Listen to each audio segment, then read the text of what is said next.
We are live with Nick Bryant. Nick Bryant is one of the people who probably knows more about Jeffrey Epstein than anybody else on the face of this earth. And so, Nick, I think it's apropos that I just begin this live stream by telling everybody I have no suicidal ideations. I have no plans to run away from my family. I loved my life. Life is good. So if something happens to me, I didn't do it. All right. Uh, Nick, do you ever have to give people that disclaimer? Um, well, I've been in this world for about 21 years. I started with the Franklin scandal about 21 years ago. Uh-huh. And I've had one overt death threat. That's it. I mean, there's been harassment along the line, but yeah, only one overt death threat. But you know what I feel like now that I'm kind of in this rabbit hole, the overt death threats, like that's nothing to worry about, really. It's like it's the stuff that's happening behind the scenes that you never find out about. You know, the people who are good at concealing all the threats against you, those are the people that I'm the most worried about. Somebody who just sends me a magazine cutout that says "shut up or else," you know, that doesn't really worry me too much. I don't know. The most I've been with Franklin or Epstein, I was trying to get I was trying to sell the Franklin scandal in the mainstream media. Uh-huh. And I realized that I was having no luck whatsoever getting any traction with it because Epstein hadn't happened yet, and people didn't want to believe there were power broker pedophile networks or whatever reason. I don't know. But I felt I made a deal with one of the blackmail photographers for that network, and he was having some legal problems, and I told him that I would pay for his legal problems if he gave me blackmail pictures. So he took me on a wild goose chase to get blackmail pictures. Now, he's a blackmail photographer, so we're not talking about the paragon of ethics here. And actually, he was very on the unctuous side. Let me say that. And but we were pulled over in the middle of nowhere, and usually by a Nebraska State Patrol guy. Now, usually those guys are kind of fat and doltish. But this guy, I mean, he was lean and cut. He looked like he was just stepped out of Langley or something. And so he comes to the door, and I give him my driver's license, and he goes, "Get out of the car." and then he deposits me in his squad car, and then he calls in for backup. And then so he calls me in, and I'm clean. But then he calls in Rusty Nelson, the blackmail photographer, and he's very, very far from clean. I mean, there's a lot of numbers after him, and I knew that those weren't very nice numbers. And then, thank God we didn't get pictures, because another guy came, and they had the dog, and I mean, and I wasn't even, you know, I was going like 3 miles an hour over the speed limit. And they ripped apart the car, and we were in the middle of like nowhere. So that was the most frightened I've been in all my adventures down the various rabbit holes that I've gone down. That does sound a little freaky. Well, yeah. Let's hope today we don't churn up any more dicey interactions for you.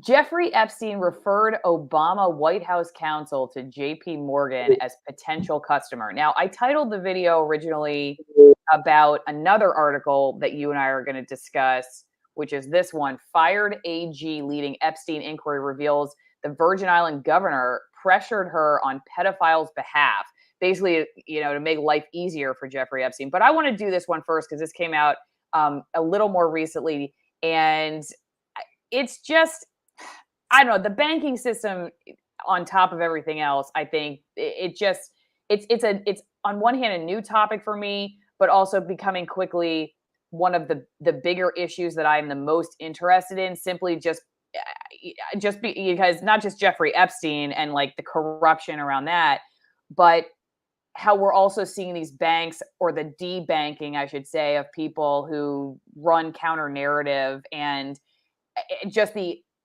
seems like the just hypocrisy of these big banks, if this is in fact true. So can you tell us a little bit about what we learned from this this news and what your background on this is? Well, I started investigating Jeffrey Epstein in 2011, 2012, and actually I acquired his black book in 2012. And I live in New York City. I mean, I live in the mecca of publishing. And I went around to magazine editors that would still talk to me. And I gave them the black book. I said, I've got the black book. I mean, how can you say, I mean, there isn't a network here. I have the black book. And I couldn't sell it. I mean, it took me 3 years. And finally, Gawker was willing to put the black book up on the internet with articles. So I started to cut my teeth on Jeffrey Epstein a number of years ago, over a decade ago. And with Epstein, he's inveigled himself into the upper echelon of banking, the upper echelon of politics, the upper echelon of academia and science.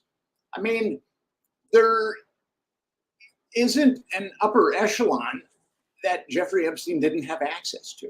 It's actually quite amazing. Jeffrey Epstein when Clinton was president, Jeffrey Epstein was bringing women into the White House for Clinton. So this article about Obama, his counsel, Epstein hooking Obama's counsel up with JP Morgan, doesn't surprise me.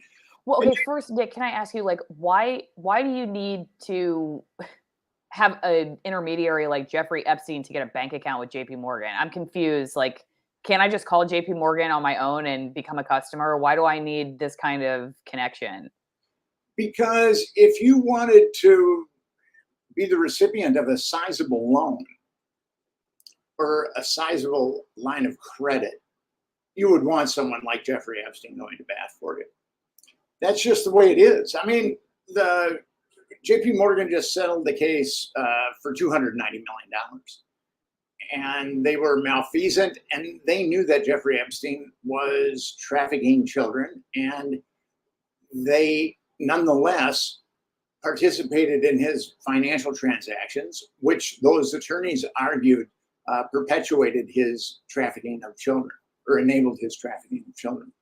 So, and if you look at the black book, I put the black book up on, as I said earlier with Gawker. There's a number of, okay, so the house manager, his name was Alfredo Rodriguez, and he circled people that he saw personally interacting with Jeffrey Epstein and the prurient ways that Jeffrey Epstein interacted with people.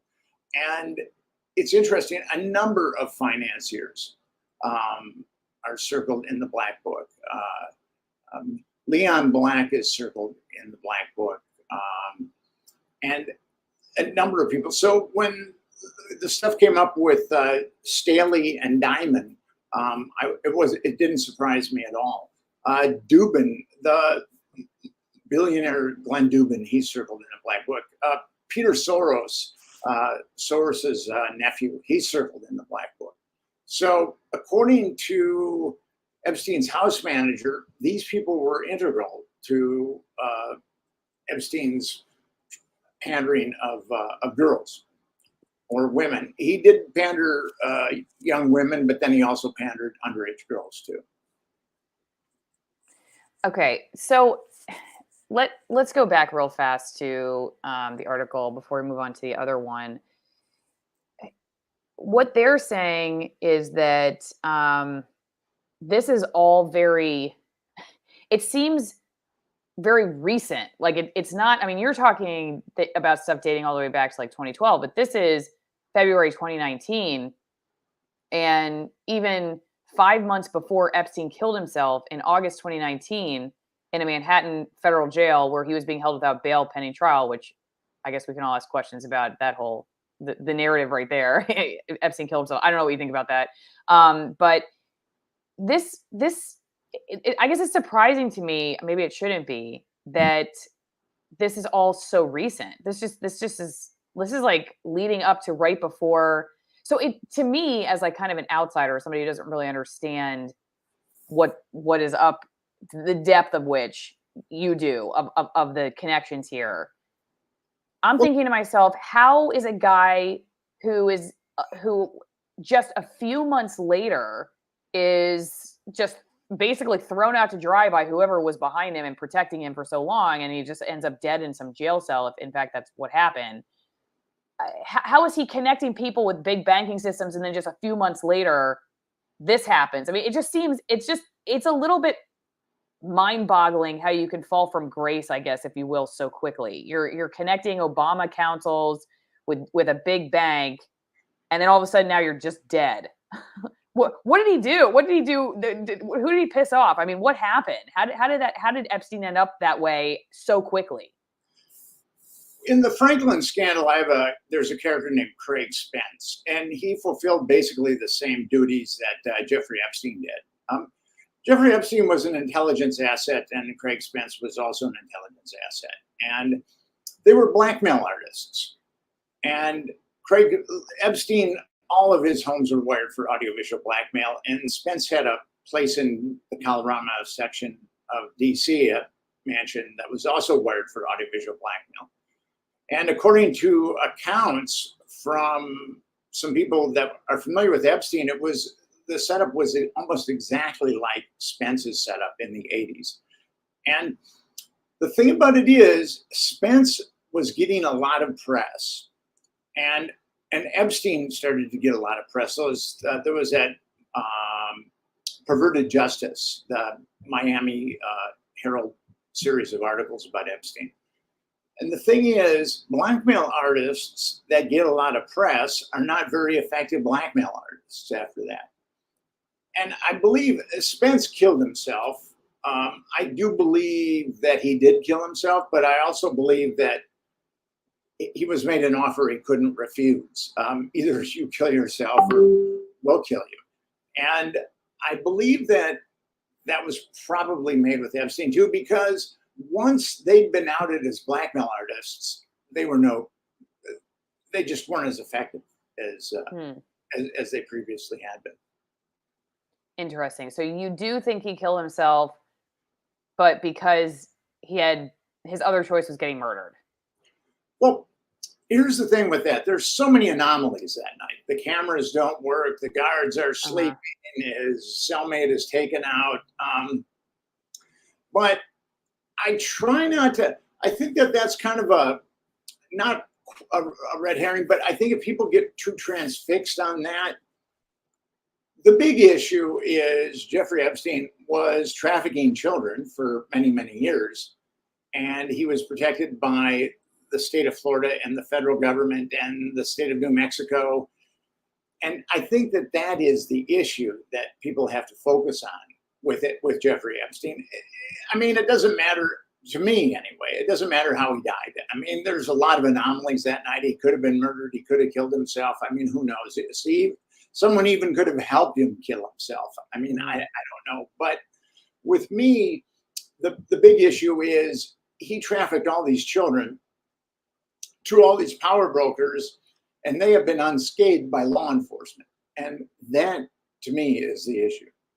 Okay, let's talk about that in a second, because I think they are connected in the sense that the reason people are fascinated probably by his death is that if it was just some guy who, committed suicide because he didn't want to spend the rest of his life in jail for what he did, versus a guy who was of the connections you're describing, and his death was a result of crossing some very powerful elites, it's a different situation. Like so in other words, I think that's why people are fascinated by it, because there are probably lots of people who go to jail are like, I don't want to be here anymore for the rest of my life, and then maybe they kill themselves.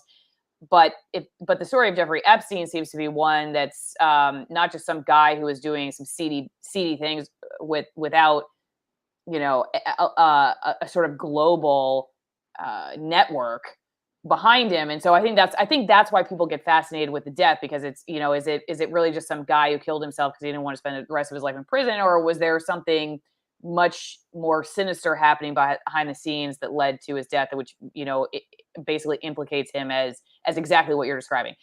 Real fast though, let me just shout out to my wine sponsor, because YouTube is demonetizing this video. Not that it matters because they pay me nothing anyway on any of my videos because they pretty much hate everything I do. Welcome, Nick. But if you're a wine drinker, don't forget, this is one of the best ways to support my work. Go to AllisonWinePromo.com, get 50% off the best wines you've ever had. These are Malbecs from Argentina. They're from very remote regions of Argentina, a place I might have to move to, I guess, for security after talking to Nick. They're extreme altitude wines, and you can't get them at the grocery store. Why would you want to? 50% off the wine itself, 50% off shipping. Again, amazing Malbecs, one from the oldest vineyard in Argentina, one from the third highest vineyard in the world. The grapes work very hard for your palate in these wines. They're great gift options too.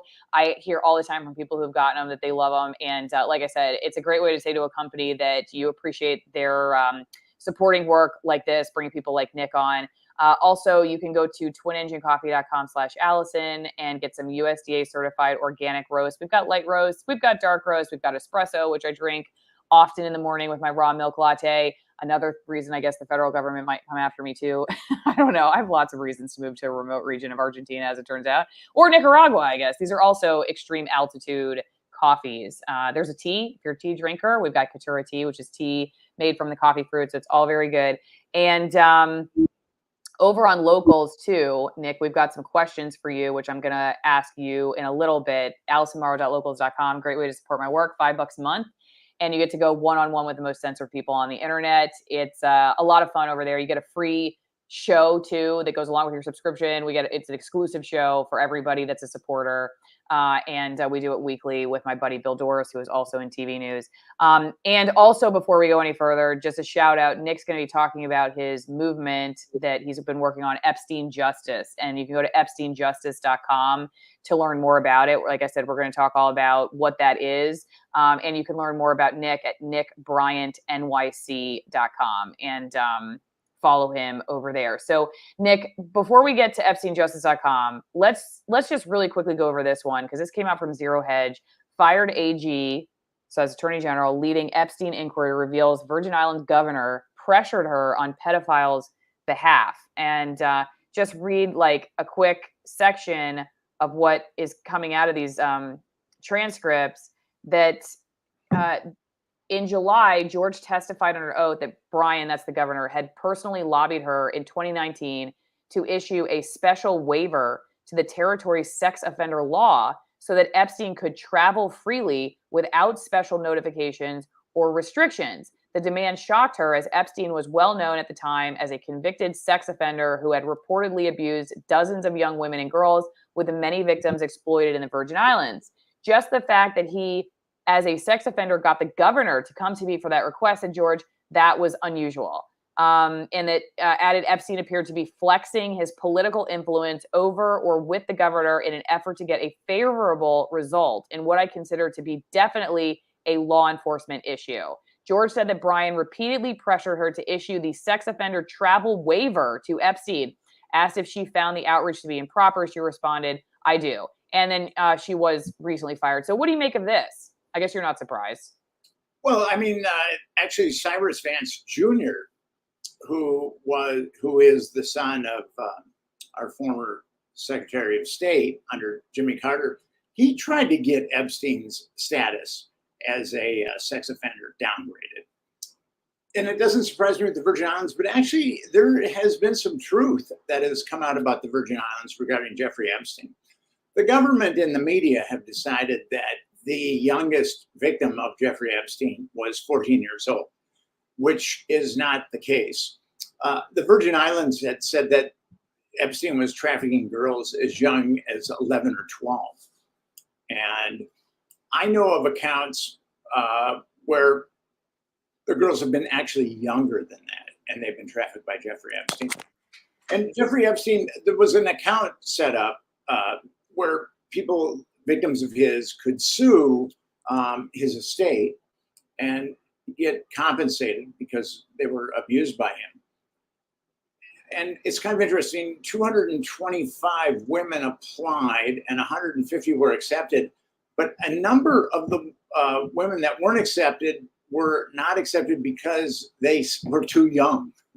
They didn't, the people involved, the attorneys and also Epstein's estate did not want to say that there were victims under 14 years old.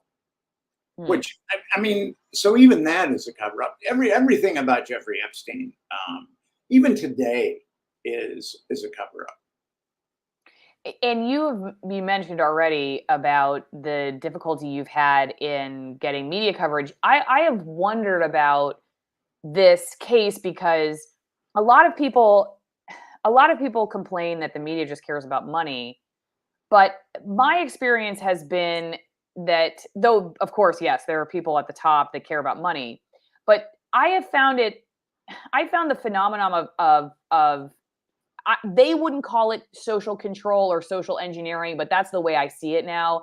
It's like we have this idea of the way the world should be, or we're somehow running in the same classes as the people who do, and we just tend to have confirmation bias and agree with them on things, and that there's a loss of social credit or credibility or power or whatever you want to call it that comes with touching on some of these issues.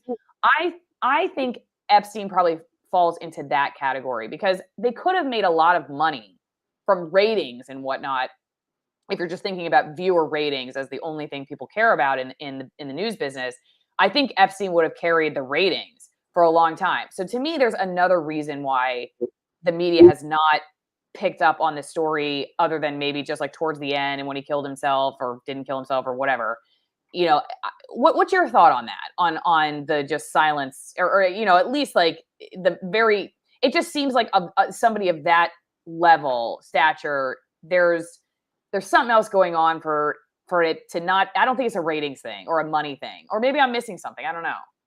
Well, the media has been very good at pumping out salacious dirt on Jeffrey Epstein. That's what it's been good at. Jeffrey Epstein met Bill Gates in 2011 and they had dinner. But actually, that isn't true. There's evidence that Bill Gates and Jeffrey Epstein knew each other in the 1990s. So that's probably a lie that's being told by our mainstream media. But if you look at all the reportage, and there has been a lot of reportage on Jeffrey Epstein, most of it is just salacious dirt that will lead to nothing. There hasn't been really any reporting on girls that are under that were molested by Jeffrey Epstein at all when they were under 14 years old. Things like that. Not a single news outlet has screamed for justice. And it's interesting. I put Jeffrey Epstein's Black Book up on the internet, as I said, in 2015, and tons of ink have been spilt on that Black Book. I mean, every media outlet has talked about Jeffrey Epstein's Black Book, and only 2 media outlets have credited me with putting the book up, and only one actually contacted me. So when it comes to like the truth, I think the media would rather not deal with Nick Bryant. I mean, it's been that way for quite some time, but I keep plugging away. But yeah, with the media, it gets its ratings for salacious dirt. Like the CIA, when the Wall Street Journal had some pretty good stories about Epstein meeting with the former head of the CIA, Jeffrey Epstein meeting with Noam Chomsky. I mean, all that stuff is salacious, but it doesn't really get us where we need to go as far as justice. Because when a person covers up a crime or an entity covers up a crime, they are aiding and abetting that crime. And our government has covered up Jeffrey Epstein's child trafficking. So our government is aiding and abetting child trafficking in the strictest legal sense. Why doesn't the media talk about that? And that's where the censorship that you're talking about comes in. Our media will give us as much salacious dirt as we can possibly digest. But when it comes to looking at the real issues about these underage girls and about the perpetrators, and we know who a number of the perpetrators are, nothing. Our mainstream media has given us nothing. This is a good comment. It's like a larger version of Hunter Biden, kind of like how the crack and the daughter and just like all that stuff always makes it in, but it's just like don't really talk a whole lot about the business connections and money to Ukraine or any, any of that kind of stuff. I think it's kind of an interesting comment. Why don't you tell us a little bit about Epstein Justice, what that is? Okay, Epstein Justice is an organization that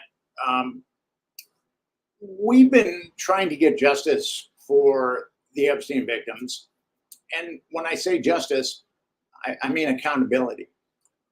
We put up, Epstein Justice has put up a petition. We've got 37,000 signatures on it. It's backed by 7 Epstein victims and backed by 52 anti-trafficking, anti-exploitation organizations. And then during the Maxwell trial, the travesty, what is called the Maxwell trial, we put on a demonstration across the street from where the trial was occurring in New York City.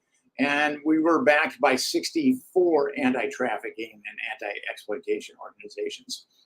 So at this point, we need to go to the people. We're going to the people. And I'm going on podcasts like yours because we really need to take care of this. What we're demanding is a Truth and Reconciliation Commission. And when I'm talking about reconciliation, I'm talking about accountability. There's 2 types of accountability. We know who the perps are. There has to be accountability there. And then the government has to have accountability because we need to know why our government is aiding and abetting child trafficking. And I think, this is my personal thought on this, if someone starts at Jeffrey Epstein and drills downward, they will eventually run into the cesspool that controls our country. That creates laws that cause wealth polarization, that create laws that trample on our constitutional rights. So I think that that's what's really important. And this is, I believe, the only issue that will bring the right and the left together. Our government has, like I said, no one in the media has screamed for justice, but no one in the government has screamed for justice. There's 435 federal representatives in the House, and there's 100 senators. And so that's 535 federal legislators that are in Washington, D.C. And not one of them has said, hey, we need an investigation into Jeffrey Epstein. Mm. And I know that people like their politicians, they like this one, they like that one, they think this one's a straight shooter, they think that one's a straight shooter. But that really hasn't been the case. I mean, none of our politicians have said our government is aiding and abetting child trafficking. We need to investigate that. None of them. It's pretty stunning when you think about it. Nick, just so everybody knows on YouTube, we are going to cut the stream and finish up on the other platforms. But if you want to learn more about Epstein Justice, go to epsteinjustice.com.